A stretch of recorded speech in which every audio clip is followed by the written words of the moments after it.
ভারতের পুশিন বাংলাদেশে যেটা করার চেষ্টা করছে, আমরা নিশ্চয়ই পশ্চিমবঙ্গের নির্বাচন ফলো করেছি। সেখানে নির্বাচনে একটা ইস্যু ছিল, এটা তাদের একটা অভ্যন্তরীণ রাজনৈতিক ব্যাপার, যেটার খানিকটা চাপ আমাদের উপরে আসছে। আমি এইভাবে মনে করি না যে বাংলাদেশের সাথে কোনো একটা টেনশন তৈরির জন্য ভারতীয় সরকার এটা করছে। পশ্চিমবঙ্গে যে নতুন সরকার দায়িত্বে এসছে নির্বাচিত হয়ে, তাদের নির্বাচনের এক ধরনের প্রতিশ্রুতি ছিল, তাদের একটা রাজনীতি আছে, সেটারই এক ধরনের বহিঃপ্রকাশ এটা।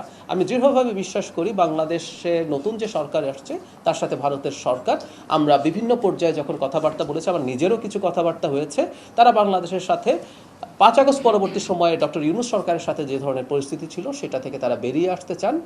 দুই দেশই চায় সেটা। সেজন্য আমি মনে করি যে সংকটটা প্রাইমারিলি দেখা যাচ্ছে, এটার একটা সমাধান দ্রুত হবে। এটা কোনোভাবেই তাদের কোনো ইন্টেনশনালি বাংলাদেশের সাথে সম্পর্ক বা বাংলাদেশকে চাপে রাখতে চাইছেন এরকম আমি মনে করি না।